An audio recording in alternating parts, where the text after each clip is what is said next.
So we're back with another fascinating episode of the Good Unplugged, brought to you by Viva Good. Today we have Serah Mwikali Katusya, the most sought after CEO of Belva Digital. Amazing. She's worked with giants like Coca-Cola, P&G and Unilever, and along the way she's been named Best MarTech CEO and one of the most influential women in marketing, and I've witnessed that for sure. Serah is a transformational leader with a people-first approach and a love for building bold brands and even bolder teams, and I think a love for helping people in any shape or form. So we're so excited to have you here with us, Serah. Thank you so much for making the time. Thank you a for lot. having me. Which is super great. That's good. Okay, so before we go in, and there's going to be a bit of a warm up to get to know you a little better. So we might actually go a bit back. Where are you from? Because you seem to have studied all over the world and lived all over the world, bits and bobs. So tell us all about you. I grew up in upcountry Kenya, in a place called Kitui, hence Kitui to come, in a little village, in a farm with mangoes and avocado. Literally, I grew up in a farm in Kitui. I read novels all the damn time. I was a bit of a lazy child. I didn't like doing work or house You like chores. sleeping even then? Yes. Man. I slept, I read novel, but I was not helping my siblings with a lot of work. Oh, okay. Somehow I got away with it. You're the spoiled one, clearly. Not really. I think I was just a little lazy, a bit little. For many work especially. But I read a lot. I possibly read a book every 3 days when I was a teenager. Yeah, you seem to have a book in your bag everywhere you go. I loved it. I think that's how I survived teenagehood. I just read Aludlam, Daniel Steele, all of it. I read and read and read. And it kind of influenced my creativity to want to be in the creative industry. It just made me a little dreamer. So I'll just be dreaming of the things I want to be. I'll look at planes in the sky and be like, oh, I'm going to be on a plane one day. Just living in the eating your mango with my grandparents. I grew up in a community. I grew up seeing my mom and my dad in a community, my grandparents in a community. Before my grandparents passed, I possibly would see them, I guess, almost every day. And that community has really influenced who I am and the things that are important to me. I went to boarding school though. I guess they had to send me there to stop being lazy, But I loved it. I loved boarding school. Wow. It was a little bit tough, but I enjoyed it. I enjoyed the freedom of just having some free time to do whatever I want. And I made some friends that somehow just helped me get out of my shell. I went to high school then, like a different province in Kenya, and I really loved high school. It was so beautiful. But it was in Kenya? It was in Kenya, but it's a different province. Okay. I was in art, I was in every club you could imagine, debate club, writers club. I did math contests. Like I did everything possible in high school that I wanted to do. I was very active in drama. Oh. I didn't know whether it was because I liked creative or not, but I was very active in drama. And then I went to college and did mass communication and wanted to try and be a journalist. Okay. Because one of my grandmother was a journalist and I was inspired by her. And then I went for one internship and discovered, no. Oh, that's it. I'm lazy. This is not it. Oh, wow. Journalism is really hectic. And somehow I ended up to be on your toes. Yes, in marketing. As an intern in marketing. Okay. Yeah. That's and back in the days, did you have advertising schools or? Nope. No, exactly. No. So none. Mass communication seems was like the closest thing to advertising you could get to. I mean, they had one unit for advertising, but then a unit for research and strategy. So I guess somehow infusing it. Yes. So that's me. That's how I grew up with siblings. 3 siblings, so there were 4 of us. And I love my siblings. I think growing up with a close-knit family is something, one of the biggest blessings of my entire life. And I think I am who I am because of my siblings and my family. Absolutely, I think that's what shapes us. Yes. Brilliant. Okay, that's your early ages and that's what you did and how you got close to advertising. And okay, awesome. So we're going to deviate a bit now and just a question. So what's this one word people used to describe you that you secretly love? I think fiery, fireball, fiery, and I believe I've always been fiery. I've just learned how to channel the fire as I grow older. When I was an account executive, I was fiery and get my work out, but I was just like, And over time, I've learned how to channel the fiery into purposeful, useful energy. Beautiful. Yes. Beautiful. Wow. Okay. And what kind of impact do you hope to leave behind, not just at Cannes, but in the industry at large? So I think as I've grown older, purpose has become a very big part of my life. I'm part of a school in Kenya called International School of Advertising, trying to get young people ready for work. This year, for the first time, I partnered with a friend of mine called Emron to bring young lions to Kenya for the first time. Wonderful. I'm part of a startup called News Money. Is trying to drive access to financing for the creatives in Kenya. And I hire about 100 people, and 80% of them are creatives, right? And you call it a startup? It is. We are a small With 100 business. people? Yeah, we're small. Okay. We're growing. That's We're a small business. brilliant. But I believe purpose for me has been, how do I create the leaders of tomorrow? How do I impact people who can be able to sit where I'm sitting quicker with less chaos and friction? And then how do you just showcase to the larger industry this advertising, it's a viable career. Creative is a viable career. It's possible, they can do it. I think it's now, Yes. It's not always been like this. No. It's transformed into what it is today. To what it is today. Yeah. But then to get my clients and the brands I work with and the friends I work with to also do the same in their with whatever they do, right? So I'm a very big proponent of what are we going to do to get the industry to the next stage. I hope when I leave, they'll be like, she created a space for creatives and people in the creative economy in whatever type of form to thrive. That's wonderful. And I mean, already the work that you're doing it's not like you're going to leave behind. You're already doing it, right? You're walking the talk. You. Amazing. Okay, coming back to the work we've seen and some of the pieces that we've seen, which campaign or piece of work made you feel like, yes, this is why I do what I do?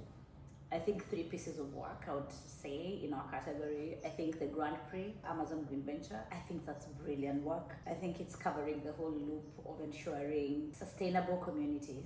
Because if we cannot give communities a way to thrive and to find dignified work, then they're going to go out there and eat from the forest, right? They will cut a tree, right?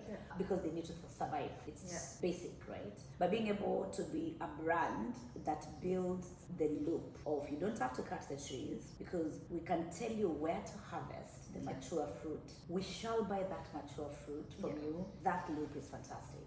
And the use of AI for me in that campaign for good. Brilliant. Was bang on. Brilliant, yes. And that's what we should be using AI for, right? Exactly. That's the kind of work. Yeah. Secondly, for me, it sounds right. I love that work. And I feel, and I was telling one of our jurors who works for the UN, Sherry, that we need to be able to come up with ideas that create money for climate action, not to keep on expecting the money will come from somewhere. It's not. And doing funding in Yes, we need to continuously figure out how can we create ideas that are self-funding and can go to scale in a minute. And technology is able to help us do this. The third piece of work that I liked purely because of the nature of its public communication style was no better place to get happy, right? I feel like public health communication is boring and no one wants to interact with it. I'm sure their tracker is just nobody is interested, right? Because it's boring. You can say whatever. No, you say it's boring, it's a bit scary, it's documentary style. Or they scare you. They scare you or they give you scare or boring. And this campaign allowed a conversation about something people not want to talk about to be talked about. Through humor. And I think we need to change. How can we use humor to deliver public health communication? I really like that piece of work. Wait, can I say 4? Research my body. I know you know I was really passionate about this one. You were like, wait a minute. I think I'm not going to allow anyone to talk. Gender. I think the fact that women still, if you're perimenopausal or menopausal, you can't just really go to any doctor. Even a gynecologist may not know what's happening to you because there's no data to say what's happening. But this thing has been happening to women since eternity. Yeah, and I think the statistics of like what 75% of the research is usually done on men, on male bodies. So I'm like, period, how a woman thinks, breast cancer. You know, I keep on saying, if men were menstruating, there will be no cramps. They'll have found the reason to fix this problem, right? But The fact that a beauty brand can take on something like that and purposeful, challenge it, yeah. but then put money, not just challenge, not just create awareness, put money in the work. And put a long-term A goal. long-term goal for it. Like I set think up it's a research brilliant. center and all I of would that. buy their beauty stuff because I think Just for their product in the future will be powered by real insights, real data. I love it. I love it. Yeah, that's an idea actually going through, you know. Yes. It's not just and it's good for business. Yeah. Because if we don't make sustainability good for business, nobody's gonna do it. Yeah.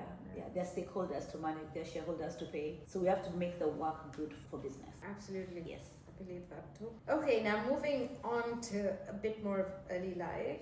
Yes. From growing up in Kitui to earning an MBA and studying strategy at Harvard, that's such a wild, inspiring journey. Like, seriously. What was life like for you back then? And who or what shaped that drive and confidence early on for you? You know, last year, I broke my leg. What do you mean by you broke your Like leg? I broke my Oh foot. my And God. in the middle of that, I was doing an interview with this guy who's such a brilliant writer called Biko. And he asked me this question about the people who, and I said, the women in my life. I'm not the woman I am. I am the woman I am because of the women in my life. And So beautiful. my dad's mom was a single mother back in the day. She was a firecracker. I think I know where my energy comes from. Yeah.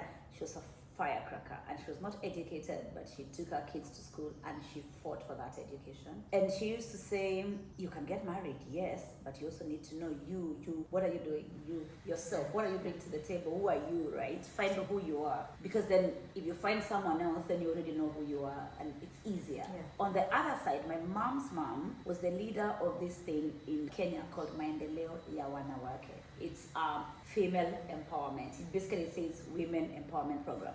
Oh, wow. And she was the leader in Kenya, in Kitui, Jeez. where I was, right?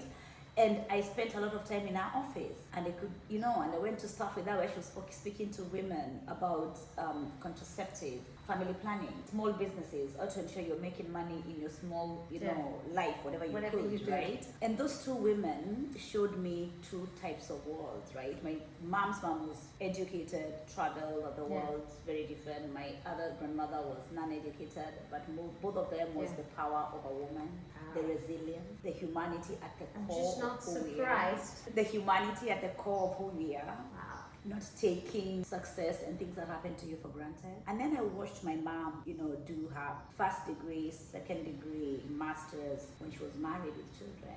And till today, my mom is always. And oh my God, last year she was doing a training and she became an arbitrator. This is after. I know, right? And I feel like she's always learning something. Of course. And I love that. You can never stop learning. I love that. My mom, I see her and I saw her from when I was a child and I knew success was possible for me. And that I could work in a male-dominated space. I could become whatever I wanted to be. Yeah. Yes. Oh, yeah. Amazing. All right, so looking back, are there values or lessons from your childhood that still guide how you lead or take decisions? Yes. I always say my dad, the biggest lessons he taught all of us is integrity. That's it. Your word, who you are, your honesty, how you do business. And in a country where you could get ahead by being corrupt, it's important. And I feel like every time I'm faced by a challenge that I have to figure out what to do, integrity comes quickly because I remember my dad would die if I chose the other decision. So I choose the integrity because it was so instilled to me from a very early stage. Rest is sacred, it's not earned. Yeah. And I think in a culture where globally, everywhere, and in advertising especially, we just over-glorify grinding yourself to a halt, to just work and work. And as a child, I learned that rest is just, rest is rest. Yeah. You don't earn it.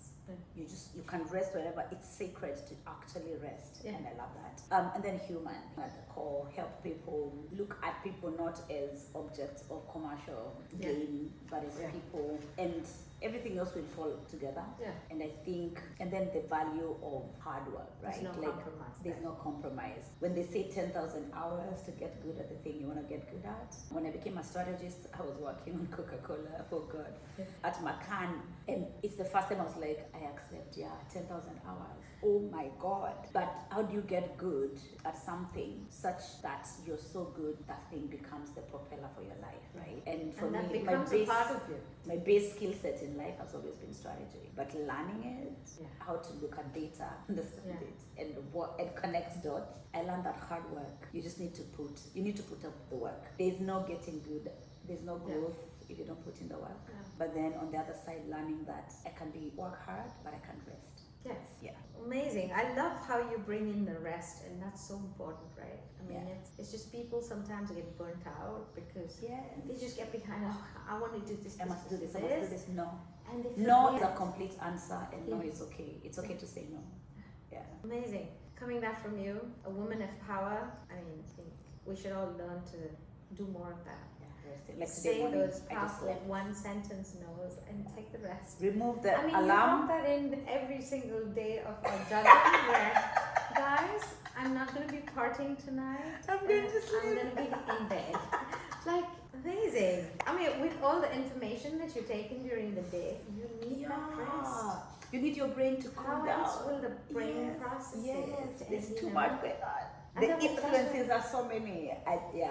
And alone that's the time thing is that sacred can for does me. to you, right? Yes. I mean, the first 2 days and then you're done because you're like, I don't want to talk to anyone, I don't want to see people, I don't want to have conversations because you haven't rested. Yes. So every evening, sacred. Rest is sacred. Absolutely. I think that's a good takeout. I think that's a good advice for people visiting Cannes or any place they go to or conferences where find rest. Yes. Okay, so now we move into, so you describe yourself as a defiant optimist, and we love that. What does that mean to you personally, and how does it guide your leadership and the work that you do? Defiant optimist for me is I will succeed. Yeah. I will. Yeah. I am very clear about that. Yeah. I've always been clear about that because it's in my hands. Yeah. I trust my brain, and I'm very defiant about that trust that my brain will figure it out. But I'm defiant in I will not be greedy. I will find time to do good. I will make money, but I will not make money by scrambling and throwing everyone off so that I can be the one at the top. I'm defiant about those things, and I'm defiant about how optimistic I am about being successful despite not wanting to do all these things. And for me, that optimism is what you see if you go to these poor communities and you see someone waking up in the morning and they're defiant about the fact that tomorrow will be better. Every single day. That their generation, they will take their kids to school and this kid will break their poverty cycle. And I feel like that defiance is sometimes something when you don't grow up in poverty, you might forget because things look like they're coming easy. Yeah. And defiant optimism for me is it doesn't matter how bad I'm feeling or where I am today, whatever ditch I find myself in, I'm getting out. Yeah. I will get myself out. That is so wonderful. I mean, I literally got goosebumps. And there's a book, you should read it. Yeah. It's called The Defiant Optimist. Did you write it? I'll send it to you. No, this lady from India. I've already written the names of books that I have to read. Yes. I'm not a reader. And it's a very good book. I'm a copywriter, So. Yeah, I know. That's not possible. No, well, that is I'm a defiant optimist now. You can listen to the book. Yeah, or do Blink. It's no, Blink is experience. Blink is able to make shorten the book for you. I'll make Blink Okay, so was this sense of mission something you always had, or did it come into focus over time? I think when I was a teenager, I was a bit lost in my head. I read so much, so I created a lot of dreams in my head, all the things I wanted. I think I found what I wanted to do when I was an intern at TBWA Red Sky is in advertising. My first job in advertising as an intern is when I finally found the thing that I wanted to put time to and to do and to thrive in. But that was the life-changing. Yeah, I think I was like 24. I think before then I was just a bit lost. I wasn't sure. But then I did this and I was like, oh my God, I like this. I'm gonna do this. And I don't mind, like, I don't feel I'm lazy. Yes. I mean, it's not like this is the thing I wanna put time on. Wake up for. Yes. Okay, so Belva talks about future-ready brands, right? What does that mean in your market? I think, Kenya is very digital first. Yeah. Mobile first. 80% of Kenyans have access to mobile money, maybe more. Oh yeah, I think more. Through M-Pesa by Safaricom. And that mobile money app, if I showed you the app, you would wonder, they can buy insurance, they can pay for everything. Everything's on their mobile. What I heard is, everything. Your mobile. But first, you can't pay the government with anything apart from mobile money. No. Yeah. Okay. But they can pay for anything in their lives with it. But they can save they can invest, they can buy shares, Wow. they can access healthcare, solar powered loan products. They can access everything on their phone. And therefore, we are a market where when you come to Africa, you assume, oh, maybe it's far behind the digital and digitization. It isn't, right? But being future ready is learning that we have a Gen Z customer who's even more future ready because they grew up digital and they grew up with a smartphone. And therefore, and they are impatient and they know technology. Yeah. So how do we get our brands to be ahead of the curve, to know what to do for this customer before this customer gets to you? Even gets to that and stage. all your products are relevant to them. How do you make banking relevant? How do you make telcos relevant? How do you make simple, a beer brand, a supermarket relevant to a customer who's used to getting everything at the touch of the button since they were 5 because they grew up digital. And that's what we're trying to do in Kenya and across the continent. Wow. Yes. I'll give you an example. Yeah. We are building for one of our clients the first ever AI-enabled website. When you go to the website, there's not many tabs. All those things you see in our website. Nope. You just ask me anything. Yes. Wow. Thank you. Because you find a 20-year-old who want to spend 10 hours finding something on a website. Exactly. I'm not interested, right? Genius. Yeah. So stuff like that. Using AI to enable brands to be discovered better, for customers to have a better experience on e-commerce sites, on websites, to find things easier, to connect better, and for brands to not be left behind by the wave of technology that is crazy where the our amount market of is. Yeah, tech this is where we are, and, right? And digitization and Yes. everything that's going on in Africa. It's quite forward, right? It's really, really forward. I always say when you speak to someone who's not been to the continent, they do not have an idea. I don't know. Everything I've seen is like, They think, I mean, they're it's the like, same oh, with- wait, what? You can do, yes, you yeah. can. Even the same with India, right? Yes. So every Very time similar. I go to India, I'm like, mobile data is so cheap, Thank you. it's so affordable. It's so accessible. But in the country I'm from, it's no. like, and Even here, right? So the first world markets are very different from the third world markets because we had to get to frugal innovation to survive. cheers. Right? Yeah. Okay. So, through your role at the Sherry Blair Foundation, what have you learned about the kind of support or systems women need to truly lead and thrive long term? I'm really interested in your. I think there are two sides of the coin. I think one is knowledge and the other one is access to finance. And I believe sometimes we over romanticize knowledge and we forget the other side of the coin, which is access to finance. Because you can overtrain me, but I don't know what to do, and With I all can't do that anything knowledge. because I'm nothing. So my biggest learning has been, how do you combine these two things? So I'm giving you knowledge, but I'm giving you some form of access to finance. And the data set that says that if you empower one woman you've empowered her entire generation, her family, her great to everybody in that ecosystem. Wow. Their life has changed, right? Because she's changed.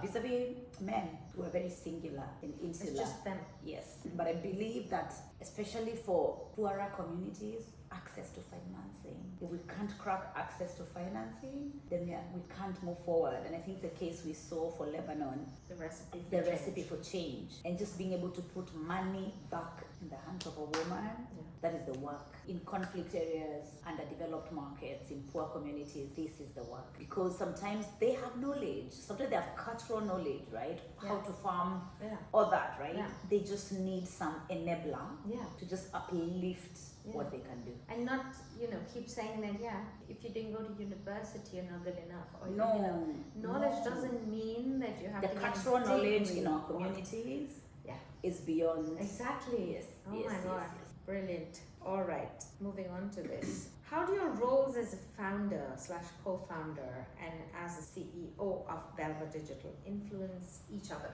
Like, you told me that you do several roles in several organizations. And are there lessons or insights you carry between these two worlds? Or can you bridge them? Or Yes. So I'm not a founder at Belva. I joined as a director later. My founder is called Fred, and then I'm the CEO, and I'm the co-founder at Muse Money and another company called Wild Mango. I think what being a founder, and I could only become a founder after I left WPP 2 years ago in these places, conflict, big companies, is the knowledge of building from scratch is something that I carry the learnings from being a CEO of an SME and a CEO of Group N, which was a multinational. And then, but small basic things I've learned building from scratch is a lesson I could never find anywhere. Right? And I was MD at MediaCom, I was MD at... No, I couldn't. Those things, I will never find them. And therefore, for me, it's the being able to connect the dots on, I saw that happen in a big organization. How do we deal with it? What are the learnings? How can I make sure we do not have to go through that path anymore? So can we get success faster, less friction, as I mentioned before, because of the learnings I have from being in a big organization. And then the grit of just running and building, and how do I ensure I infuse that into my day-to-day life at Belva? Because I believe that startup energy is what drives business and keeps you connected to the business, as opposed to being a CEO who's disconnected because you're just running things from the top. And sees everything as roles and delegate. Yes. You've led in spaces that haven't always been the easiest for women to break into. How have you found your way through that, and what's leadership looked like for you along the way? So I have a very weird learning curve for leadership. For me, was what don't I want to become? So I've had a couple of crazy leaders, women included, bad people. However, it was always, I don't want to be that person. So I want to do the opposite. Wow. I had two sane women bosses. One was very good. One was called Susan. Now she's my business partner in one of my businesses. And the other one was called Nelly. And their softness is MDs of advertising companies. I've carried that learning all my life. Their softness and the fact that you can be a leader and be soft. I learned that from them because the rest of the leaders were just rough, hard. And I was like, but I don't want to be rough. I hate it. I don't want to be like that. So those two, their softness, and my first boss was Susan in advertising. So that softness of you don't have to shout at people. To get work done. You don't have to be cussing at people to get work done. You know, I like that. And I've had to then curate who I want to become based on how I was treated, the things I do not want to feel, and therefore I don't want anyone to feel those things. And so that's my job. It's just been curating the things I do not want, and then building from there to say, what do I want to become as a leader? Wow, such a great insight. Because when I started Be for Good, I just wanted, the new setup, right? I just knew what I didn't want to do because I've lived and worked at networks all my life. I was like, these are things I don't want. Yes. So exactly. So that's a great marker and a great, And I don't want people to feel like I'll feel a feeling and I'll be like, I never want to work with someone who is reporting to me and this is how they feel. And so for me, that has been very important. Being in an organization where I can control that, vis-a-vis being in a network, it's been the biggest freedom of my entire life. Absolutely. Tell me about it. Okay, so you're clearly passionate about lifting up Africa's creative economy. I am. And in general. In your view, what really needs to shift? Whether it's policy, mindset, or how the industry works for young creatives to truly thrive? Or a lot. I think the systems needs to shift, so policy has to shift. I think mindsets need to change, that this is creative is viable work, right? Like it's viable way of making money. We need to be able to respect creatives and know that what they're doing is commercially viable and transformational. But then the systems need to shift because the systems are important. And we need to find enablers. So for me, enablers are governments deciding, hey, we're gonna give this industry, for example, a tax break for something to make it work. To make, maybe buying cameras becomes cheaper because there's a tax break, because then people can access the best quality. So systems must change. Right. But I believe that because of how we work, so whatever you do as a business, whether in banking or FMCG or telco, part of the thing is you interact with creatives. You use them to pass your message. You interact with creatives. And there's a role for me in each and every organization to play in driving creativity forward. I look at Nigeria and I look at how powerful, if you look at the percentage of their GDP that come from creative economy, it's huge because of the movies, the music, Afrobeats. Right. Right? The fastest growing music category in the world. Talent. Thank you. But because they're enablers, you need to be the enablers. But then we need to start passing back the baton. We need to start being leaders in the continent who invest back in creative. If you go to Nigeria, artists are invested to by bankers.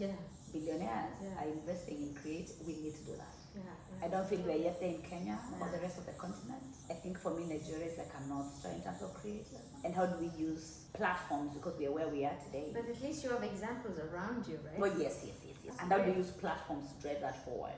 So where is the place people can go and find Kenyan art, African art, African music? Platforms are able to drive scale quickly at the touch of a button. Wow. So what advice do you give young professionals, especially women, who want to lead but don't feel ready, especially around visibility and using their voice? And I feel that's kind of a thing that's very commonly seen amongst women, where they never feel they're ready, or they never feel like it's not they time can do it. I think it's, you can do it. You shall, right? You will make mistakes. You'll stumble and fall. You'll get into ditches. You'll be like, oh my God, my career is finished. You will make mistakes. You have to. This is a definite. This is a fact. The question is how quickly you recover. What is your recovery, right? And how do you know when you're in a ditch? And how quickly do you tell yourself, oh my God, okay, I've sat in the ditch and the mud for now. Now I need to go. Now I need to get up. Now I need to go to the next one. And what lessons you're carrying from your mistakes. Don't forget them. Don't make the same mistake 5 times, right? Carry the lesson. Female leadership is hard, but it's fulfilling. So fulfilling. That's it. It's going to be hard, but you can do it. And I think each one is cut out in unique ways. Yes. And I think there's something within you that is unique. And when you find it, then you become that person. And everything stops feeling hard. Everything falls in place. Yes. Okay, so you've said sustainability isn't just a buzzword. Yes. It's core to how you lead and build. What does that mean to you personally? I think for me is, how do we do work that is purposeful? How do we work with our clients to get them to do work that is purposeful? So like with one of our clients, we're working with them to build a series for them as a band. And in that process, they're going to be able to tell their stories, the story of the bank and the impact, but they're going to be able to also impact a load of creatives. So how do we get to do work that makes a difference? A shift in the market, and how do we share with our clients that insight, but also guide them to do that work? But even in our office, how do we become sustainable in how we thrive? So we don't thrive by... So it doesn't become like another AI tool or anything. Yes, everyone's okay, now this is the... No. So sustainability, hey, let's all... No, it's a thing. You think it, you walk it. It has to be in your DNA. You live it, it's in your DNA. And you ask, what are we doing that is good for the industry? What are we doing that is good for the community? What are we doing that is good for land, that is good for the future generation? And therefore not just become extractive. I think the green inventory was just the perfect example of that, right? It's so good. We need to stop being extractive. Because by the way, they could have just bought the fruit without helping the community. They could have just decided to just do the farming, do whatever. Thank you. Take it, sell it, do business. How do we not? But no, it was such an ecosystem, and it was so circular. Yes. It's 360. Right? Everything covered. Oh How do we do good?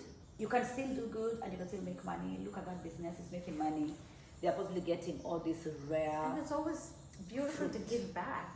I mean, when you give back, you get more. This rare product, right, from the forest. Acai and yes, but they're still doing good, and to the bottom of to the community, directly to someone. So the impact is really going to people. Same as the recipe for change, right? Impact a human. So, and I think that brings us to our next question, which you kind of answered. When it comes to sustainability in marketing and media, what does real impact actually look like, right? And how do you think we should be measuring it beyond just the numbers, right? Because I think it's people. Yeah. There's the people side. Has to be. Either people, communities, land, right? Yeah. So what is the impact to earth that then impacts communities? What is the impact to communities that then becomes impact to people? Yeah. Singular people. You can say you moved the needle from here to here. Right? That's it. If we are not moving the needle, then the impact is not working. We are telling ourselves stories.